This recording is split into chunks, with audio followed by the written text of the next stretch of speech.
Hey there, thanks for joining us. This podcast is put out into the world by Living Water Community Church, located in Ypsilanti, Michigan. I'm Pastor Clark Cothern. If you'd like to know more about Living Water, or if you'd like to drop us a note, or if you've got a question, or if you'd like to have us pray for you, head on over to lw-cc.org. Now, let's join today's podcast in progress. We are continuing our study on the Sermon on the Mount series, and I would like to begin in Matthew 5:33 through 37. The spirit of truthfulness and love is what we're looking at today, in contrast, as we noted earlier in the series, with those Pharisees who had legalistic tendencies and were always looking for loopholes. The reason they had come up with so many weird, picayunish little laws was so that they could use those laws to get what they really wanted rather than going with the spirit of the law. And Jesus is trying to pull them back into the spirit of the law to show them what that really means. So what's the big deal about telling the truth anyway? Well, without truth, there's no trust. Imagine, if you will, this hypothetical creature. We're going to call him Tommy. Now, are there any people named Tommy here today? Okay, we're going to call him Tommy. When I was growing up, for some reason, it was always the little boys named Tommy that were the troublemakers. I don't know what it was. And I've got a brother-in-law named Tommy, and he's not a troublemaker. So, Tom, if you're listening to this excludes you, okay? Let's say that Tommy grows up in a household that when Tommy starts to use his imagination, he comes in and starts telling these tall tales to his mommy and daddy. And they all just say, "Oh, isn't that cute?" It's just creativity. And they don't try to teach him a differentiation between what truth is and what is a tall tale or a made-up story. And of course, it takes time for that to sink in. Not everybody is given the ability to discern very early in life, and so it takes a lot of reinforcement. We parents who know about that. But let's say he continues to grow up, and they just don't continue to reinforce the difference between truth and a made-up story. Until pretty soon, Tommy is growing up into elementary school and getting up into high school even, and he's just telling some real wild tales. He'll tell his friends that he did something over the weekend that he never really did just because he thinks it's going to make him popular. And so after a while, his parents start to not trust Tommy because they say, "You're supposed to be home at midnight." And he goes, "Well, I was a little bit late." And they said, "You were at 2:30 a.m. when you came in. That's not a little bit late." And then he makes up some great story as to why his car broke down and this happened and that happened. And they say, "There's no trust without truth. We can't trust you to do what you're telling us because every time you say something, you do something differently. So your actions don't line up with your words." Well, also without trust, there's no faith. Let's say that Tommy grows up and starts to have a girlfriend in high school. And he starts treating her the same way he's been treating his parents. And after a while, the girlfriend finally has a heart-to-heart with Tommy and says, "Tommy, I can't trust you. I have no faith in you because whatever comes out of your mouth, I don't know if that's true or not. I don't know what you've been doing last weekend, but I heard from some of my friends that you were hanging out with this other girl over there. Are you two-timing me?" "No, I would never do anything like that." And he has such a winsome way about him that he's able to convince people that what he's saying is really true, even though it's not. So finally, he goes through 3 or 4 girlfriends, and he can't figure out why girls just don't want to stay with him. Because when there's no truth, there's no faith. Well, without faith, there's no hope. Let's say that Tommy grows up, and Tommy is such a good talker that he winds his way up in the business world until he becomes a stockbroker, and then he owns his own company. He's got other stockbrokers working for him, and he's doing some things that are a little bit shady, but none of the people catch him on it because he's always got a good story to back up what's happening, and they start offering these wonderful packages. And they're offering 1 complete % higher than just about any of the other competition. So, of course, they've got people flooding to them. And they ask them, "How can you have such great returns on these stock portfolios?" Because it's such a competitive market these days. 1 full point ahead of everybody else. How is that possible? He said, "Well, we just have a really great brain trust here. And they study all the companies and the stocks." Well, that's not true at all. What's happening is he's cooking the books. And he starts new companies, and he tries this new Ponzi scheme where they start shuffling the companies around. And some of the companies, they show a huge evaluation even though they're losing money. And they keep enough of these things going, it's like a big shell game that nobody can figure out what's going on because it sounds so good coming out of Tommy's mouth at the annual report every year, until all of a sudden Tommy winds up in prison. Because there's a federal investigation, they find out about the Ponzi scheme. Hundreds and thousands of people have lost a whole bunch of money because of this guy. And their hope is dashed. Their hope for a future. Tommy's parents had lost hope in him a long time ago. You see, without truth, there's no trust. Without trust, there's no faith. Without faith, there's just no hope for any change in the future. It all boils down to truth. We have to be able to believe in something, that something is actually true. Otherwise, everything's just up for grabs. Jesus emphasized truth. I did my own cursory perusal through the book of Matthew the other day, and I caught 12 of these statements. And then I looked it up on the internet with BibleGateway.com, and you can type in a phrase. And I typed in the phrase, "I tell you the truth," and put it in quotation marks. It showed up 26 times. I only found 12, so I wasn't looking very carefully. Some of them are hidden in other phrases. Jesus says that 26 different times in Matthew's gospel. I tell you the truth. Many of the times they come immediately following something like, "You have heard that it was said," and a lot of times he'll quote from some Old Testament passage, as we're going to see in this particular passage. And then he'll say, "But I tell you, and I tell you the truth." And he says that to emphasize the fact that this is something you can go to the bank on. This is something you can count on. This is true. Where had the Pharisees gotten the idea to swear by saying things like, "As God is my witness, I am telling you the truth," or "As God lives"? Sometimes we understand that the Pharisees had really messed up, that they'd gotten off track from the Old Testament, but there's good reason for them to be swearing like that. Believe it or not, can you believe it, that it was actually encouraged in the Old Testament that people would swear an oath? It's true.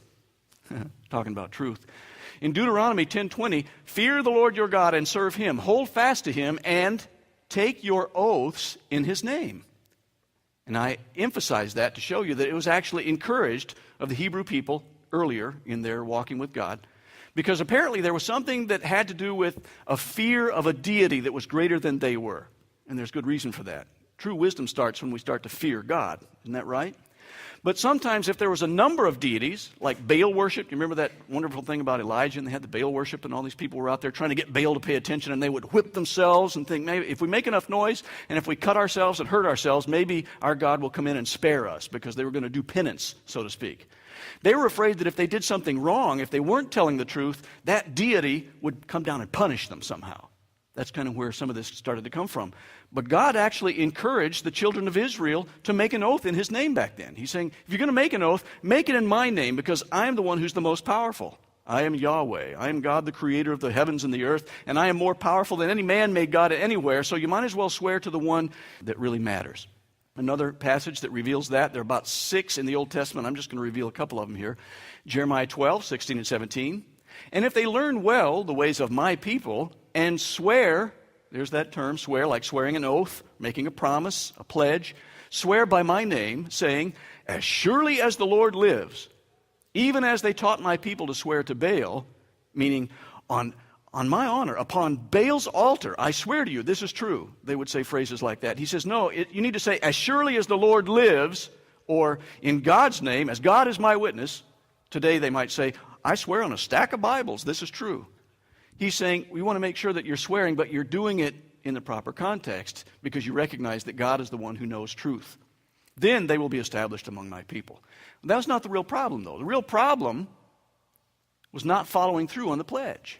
Leviticus 19:12, "Do not swear falsely by my name and so profane the name of your God." In other words, don't make a promise and say, as God is my witness, this is what I'm going to do this week, and then you go off and do something else.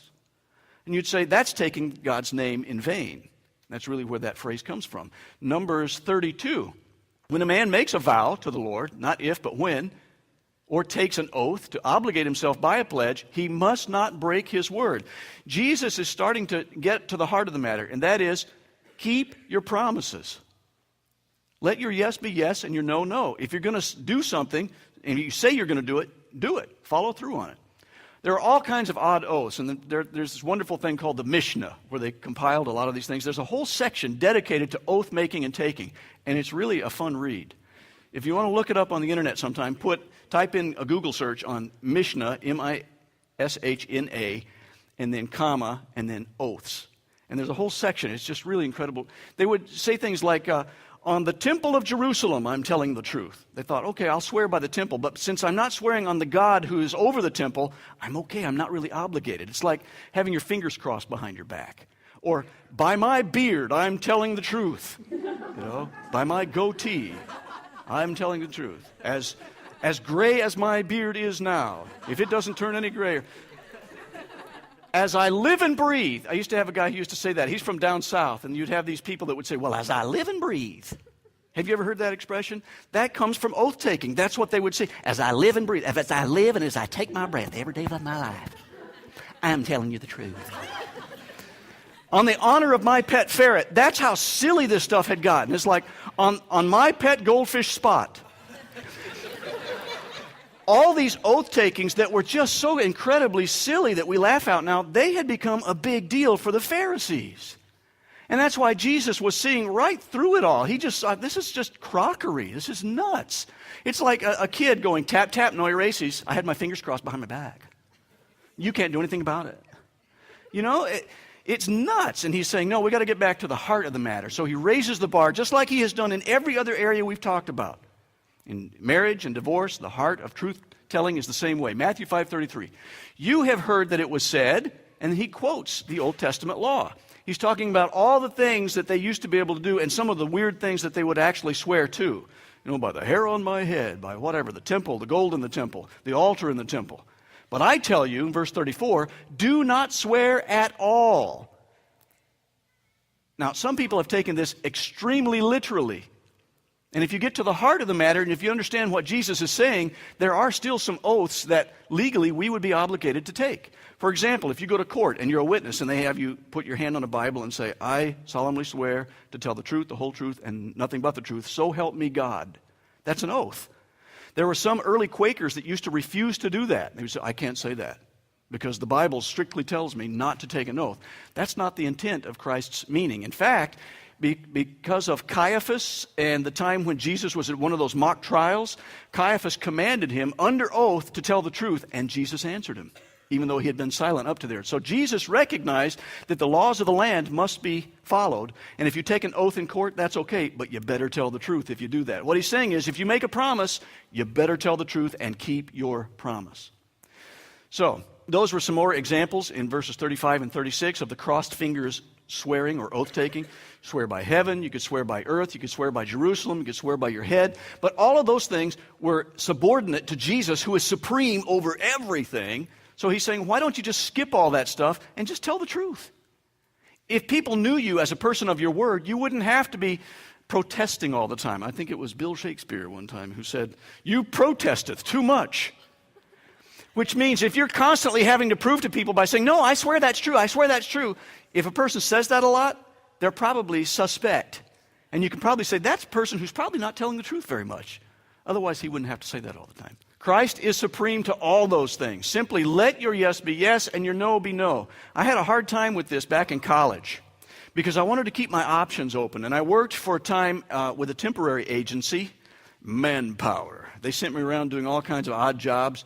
And I had one job that was not a real fun job. It was cleaning out an office, and there was dust all over the place and papers we had to throw out. It was hot work. It was in Phoenix, Arizona. It was in the summer. It just wasn't very fun, especially for the minimum wage that I was making at the time. So when I got done at the end of that day, thinking that was my one day's task and that maybe I would get another nice job like putting labels on potato chip bags in the grocery store over by the freezer section, where it's nice and cool, because that had been one of my jobs. When the lady said, are you coming back tomorrow? I've got one more day's work. I'd be happy to have you back one more time. And I hedged a little bit. I said, well, I've got something pending. I didn't have anything pending. My pending thing was I was hoping I'd get asked to a better job that was in a cooler place. And she goes, well, I need an answer now. I need you to say yes or no. And I thought, well, boy, aren't you pushy? Can't I just leave my options open and give you a call sometime tomorrow morning, preferably after 10 when I prefer to get up? And she said, well, I'm just going to call somebody else from the temporary service because obviously if you don't have this one nailed down yet, I want to be able to count on somebody. I said, I understand, that's fine. But I did that a number of times until finally I realized that's what this is kind of for. There are some of us who just need to learn to make a commitment and then stick to that commitment. We had a situation that came up with Boulder Faith, that musical that some of you attended back in Tecumseh in 2009.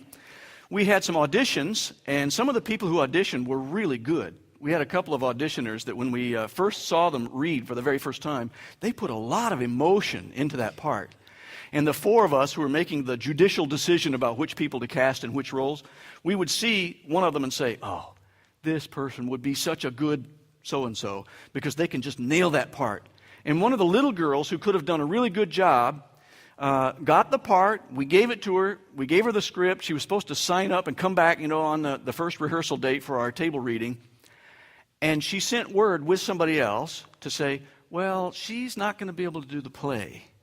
We said, oh, no, that's terrible. I wonder what happened. Is she okay? No, she's fine. Well, they were kind of hemming and hawing. They didn't want to say anything. But between the time that the auditions were held for that play and the time we started rehearsals, there was another audition for a different play, and it was High School Musical. And she really wanted a good part in High School Musical because then she would be cool with her peers. And she took that part and turned down the other part. And it soured a couple of the directors because they said, we need some commitment. And if somebody's going to come and say they're going to do something, we need them to follow through and do that thing. And that's tough for all of us, isn't it? Sometimes that's one way we can really stretch the truth because we want to keep our options open. And if something better comes along, we'll say, yeah, but I can make so much more money doing this job, so I'm going to go ahead and turn this one down, even though I signed a letter of intent. I'm ready to go. My dad tried to really hold my sister and me accountable to that kind of a principle of truth-telling. And I remember one time, he just flat out said, if you're not bleeding and if I can't hear blood dripping on the floor, you're going to church. But we went. We just went because we knew that he was a man of his word and he was a man of integrity. But there were a couple of times when I remember feigning illness when I was a young kid. And I felt so guilt-ridden after that because I knew I wasn't really sick. One time, kids, do not try this at home. I got the thermometer and put it up next to a light bulb. Man, it just almost went off the scale. I think that's when I got busted. Because they said, I don't think that you would actually have any brain activity if it was 110. I think this is a little much. We want to tell the truth, but parents, this is, in all seriousness, it's really important for us to catch non-truth telling early and to have an appropriate kind of response in the types of judicial reactions to these things. In other words, the punishment should fit the crime. But we need to be raising a generation of people who know truth from a falsehood and who can say, yes, if I said this, that's my word, I'm committed to that. There was one time when I had an opportunity to play trombone, and I was playing trombone in a jazz band in college, and my hero was Bill Watrous. Oh, he just had such a sweet tone. It was an amazing guy, and he was going to come to Scottsdale, Arizona, and play with a jazz band over there. It was my chance. We were going to get to go and play as a backup band to my hero, Bill Watrous. And, of course, you have these visions of grandeur when you're that age. Bill's going to discover me. He's going to hear me play and say, yeah, I got an opening in my touring band, and I need a guy like you. Well, there was no promise of that in my dreams, but we really wanted to go and see Bill Watrous. But at the time, I was a very part-time minister of music, making barely enough money to cover gas back and forth between my house and the church where we were serving. And the pastor was really going to hold me to my commitment because I had committed to a specific night of the week to do something for the church. And when I said, Pastor, I'm going to need a little bit of a reprieve for that next Tuesday night. And he said, well, what's it for? Well, and I just had to come clean. There's this guy who's coming to town. He's a really good trombone player. I get to play in a backup band for him, and I've really dreamed about that. It's going to be a cool experience. It's a once in a lifetime experience. And he said, but you made a commitment. Now, a lot of guys would have said, oh, you can blow it off just this once. I know this is an important thing for you. And a lot of people would do that. He just wasn't going to budge. And he said, well, you just talk to the Lord about that, and you get back with me. Come on. He's going to pull out the old go talk to God card. God always wins. I go in prayer to that and go, Lord, but I'll just stay. I couldn't come up with any good convincing reason to do that, and so I did the thing I'd committed to do for the church. And you know what? My life was no richer and it was no poorer for having not gone to see Bill Watrous. Life went on. God called me into the ministry. Some good things happened. Might it have changed my life? I doubt it, seriously. It would have been one night of my life. And I was so glad that that pastor held me accountable and said, but you made a commitment. And that's something I think that Jesus is trying to get us to do. Make a commitment. When we say, I'm going to do something, do it. We wouldn't have to make oaths if we simply told the truth. A friend of mine, Joy and I know Ed and Susan. He's a fellow pastor. He's out in Colorado now in a great big church. He was associate editor for Leadership Magazine for a while. Joy and I met him in Atlanta, Georgia. You have to say Atlanta when you're down there like that. And we were in Atlanta getting ready to become home missionaries when we were going to start a church. Ed and Susan were going to start a church over on the west side of the valley, and we were going to start one in the northwest side. So we were working in the same basic area of the city. Neat guy, very creative fella. But he wrote an article that talked about when he cried wolf, so to speak, except he hollered liver instead of crying wolf. You see, what happened was he was in high school, about a freshman, and he had this vivid imagination, and a waitress that he knew from high school came up to wait on him. And he was going to pull a prank, just a little innocent prank on this girl. And so people were just at the table shaking their heads, and she goes, what's wrong? And he goes, well, I'm going in for surgery next week. She goes, no, what for? And he goes, I'm going to have my liver removed. And she goes, no, they can do that? And he goes, oh, yeah, they've made some advancements. And he went into all this detail. Well, you can't take a person's liver out. Come on. He was thinking that she was so gullible that he would just string this along as far as he could. So he's talking all about the saline solution, and he had all these great, medical terms that he'd looked up. And he really was stringing this thing along. And she just went on thinking, but man, I'm just, whew. She was just so smitten with grief for this guy. Well, a couple of weeks later, he'd completely forgotten about the incident, thinking it was just funny and somebody was going to tell her very soon, you can't do that. Ed was pulling your leg. And his mom said, Eddie, he knew he was in trouble when she said Eddie. Eddie, can you tell me what's going on about something about a liver? And he kind of laughed. He goes, well, how did you find out about that? She goes, there is a big clear barrel bucket on the counter of the restaurant with your picture on it, and people are putting money in there for your operation.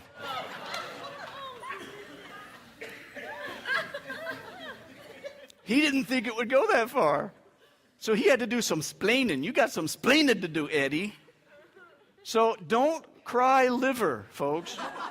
The point of this whole stuff is that there are so many ways we can embellish the truth, and we may not even be aware of it at the time. We're thinking, it's innocent, it's a little white lie, it's an embellishment, it's a stretch. Folks, Jesus raises the bar really high. He says, tell the truth. Sarah Groves has a song, and in a part of that song it says, the journey is my own. So much of what I say is to make myself look better. Have you ever felt that we do that sometimes as a way of embellishing the truth just a little bit? That becomes that. In the fish story, I wrangled that thing for 2 hours, almost broke the pole. Yeah, it's a minnow. There's this show that I watched a couple of episodes because we don't have cable TV, as you know, from my home. Pat myself on the back because I'm super spiritual. And we just want to afford it. But we were watching an episode of this. It's a wonderful show about a pawn shop. Oh, yeah. Have you struck a nerve with that one. I think it's called like the King of Bling or the Spawn of Pawn or something like that. I don't know. Where they bring it's a reality show where these people bring in crazy items to this pawn shop owner, and then he brings in people to evaluate whether these things are expensive and valuable or not. And they say, do you want to sell it or do you want to pawn it? What's your desire?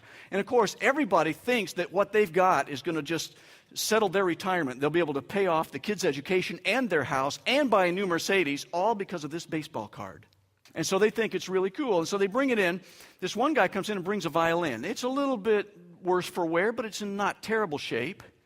And he said, I had this great story. And of course, that's the nature of the show, is you got to hear this person's story. And he goes, well, what's your story? And he goes, we bought this property a little outside of town here in Las Vegas, and there's a barn on the property. It was filled to overflowing with all kinds of junk. And the owner that sold it to us said, do whatever you want to with that junk. I don't want to see it anymore. If it's valuable, keep it, sell it, do whatever. He says, okay.